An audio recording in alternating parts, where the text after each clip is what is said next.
Z+ സുരക്ഷയുള്ള RSSന്റെ Sarsangh ചാലക് Mohan Bhagwat കഴിഞ്ഞ ദിവസമാണ് കേരളത്തിലെത്തിയത്.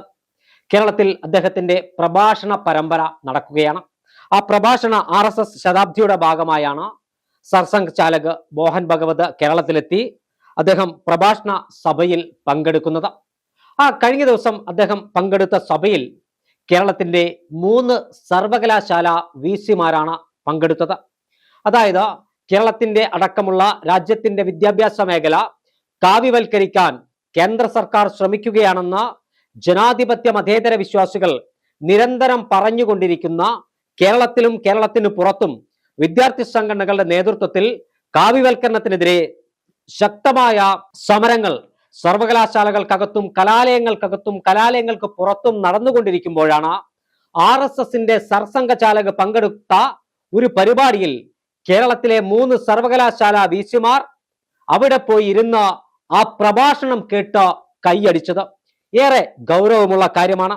ജനാധിപത്യ കേരളത്തെ സംബന്ധിച്ചിടത്തോളം ഏറെ ഗൗരവത്തോടെ ചിന്തിക്കേണ്ട കാര്യമാണ്. കാരണം കേരളത്തിന്റെ ഭരണപക്ഷത്തിന് നേതൃത്വം നൽകുന്ന കോൺഗ്രസിന്റെ വിദ്യാർത്ഥി സംഘടന KSU ആയാലും അതിന്റെ ദേശീയ തലത്തിൽ പ്രവർത്തിക്കുന്ന NSU ആയാലും പ്രതിപക്ഷത്തെ പ്രധാന വിദ്യാർത്ഥി സംഘടനയായ SFI ആയാലും ഈ സംഘപരിവാർ വൽക്കരണത്തിനെതിരെ ശക്തമായ പ്രതിരോധം തീർക്കുന്ന സംഘടനകളാണ് എന്ന കാര്യത്തിൽ ഒരു തർക്കവുമില്ല.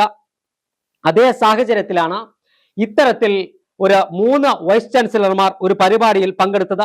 ഇത് സംബന്ധിച്ച് കേരളത്തിന്റെ മുഖ്യമന്ത്രി VD സതീശൻ ഒരു ഫേസ്ബുക്ക് പോസ്റ്റ് പങ്കുവച്ചിരിക്കുകയാണ്. RSS ശതാബ്ദിയുടെ ഭാഗമായി സർസംഘ ചാലക് മോഹൻ ഭഗവത് സംസാരിച്ച പ്രഭാഷണ സഭയിൽ 3 വൈസ് ചാൻസലർമാർ പങ്കെടുത്തത് അതീവ ഗൗരവമായി കാണുന്നു. ഗുരുതരമായ വീഴ്ചയാണ് വൈസ് ചാൻസലർമാർക്ക് ഉണ്ടായത്. കേരളത്തിന്റെ വിദ്യാഭ്യാസ പാരമ്പര്യത്തിനും വൈസ് ചാൻസലർമാരുടെ അന്തസ്സിനും നിരക്കാത്തതാണ്. കേരളീയ പൊതുസമൂഹത്തിന് വൈസ് ചാൻസലർ പദവിയോട് ആദരവുണ്ട്. അത് കളഞ്ഞുകുളിക്കുന്ന തരത്തിലാണ് തീവ്ര വർഗീയത പറയുന്ന RSS നേതാവിന്റെ പരിപാടിയിൽ ഇവർ പങ്കെടുത്തത്. വർഗീയതയെ പ്രോത്സാഹിപ്പിക്കുന്ന നടപടി ആരുടെ ഭാഗത്തുനിന്നുണ്ടായാലും അംഗീകരിക്കില്ല, അത് വെച്ചു പൊറുപ്പിക്കുകയുമില്ല.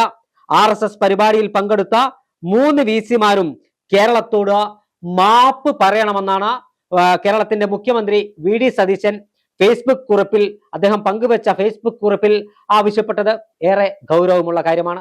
സർവകലാശാല ചാൻസലറായ ഗവർണറെ ഉപയോഗിച്ച് കേരളത്തിന്റെ വിദ്യാഭ്യാസ മേഖല, ഉന്നത വിദ്യാഭ്യാസ മേഖല കാവ്യവൽക്കരിക്കാൻ സംഘപരിവാർ പഠിച്ച പണി 18 ശ്രമിക്കുകയാണെന്ന നേരത്തെ തന്നെ വിമർശനമുണ്ടായിരുന്നു. അതിന്റെ ഭാഗമായി കേന്ദ്ര സർക്കാരും പാത പിന്തുടരുകയാണ്.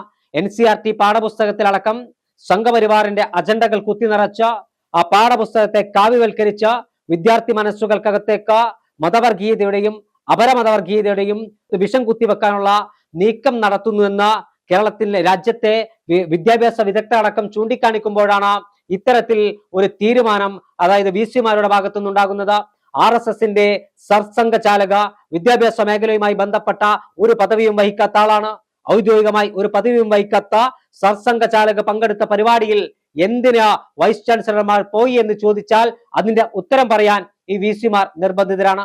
എന്തായാലും കേരളത്തിന്റെ വിദ്യാഭ്യാസ മേഖല, കേരളത്തിന്റെ മഹത്തായ പാരമ്പര്യമുള്ള വിദ്യാഭ്യാസ മേഖലയ്ക്കാകെ അപമാനമായ ഈ പരിപാടിയിൽ പങ്കെടുത്ത VC-മാർ കേരളീയ സമൂഹത്തോട് മാപ്പ് പറയണം. അതുമാത്രമല്ല, ഈ VC-മാരുമായി ബന്ധപ്പെട്ട തുടർ കാര്യങ്ങളിൽ കേരള സർക്കാർ എന്ത് നടപടി സ്വീകരിക്കുമെന്നാണ് ജനാധിപത്യ കേരളം ഉറ്റുനോക്കുന്നത്. വിദ്യാഭ്യാസ മേഖല സംഘവൽക്കരിക്കാനുള്ള, വിദ്യാഭ്യാസ മേഖല കാവ്യവൽക്കരിക്കാനുള്ള പോരാട്ടത്തിന് KSU-വും SFI-യും ഉൾപ്പെടെയുള്ള വിദ്യാർത്ഥി സംഘടനകൾ നേതൃത്വം നൽകുമ്പോൾ ഇത്തരത്തിൽ RSSന്റെ സർസംഘ ചാലക മോഹൻ ഭഗവത് പങ്കെടുത്ത ഒരു പരിപാടിയിൽ പങ്കെടുത്ത VC-മാർ മാപ്പ് പറയണമെന്ന് കേരളത്തിന്റെ മുഖ്യമന്ത്രി തന്നെ ആവശ്യപ്പെട്ടത് മതേതര ജനാധിപത്യ കേരളത്തിലെ ജനങ്ങൾക്ക്, ഇന്നും മതേതരത്വത്തിലും ജനാധിപത്യത്തിലും വിശ്വസിക്കുന്ന ആളുകൾക്ക് ആശാവാഹമായ കാര്യമാണ്.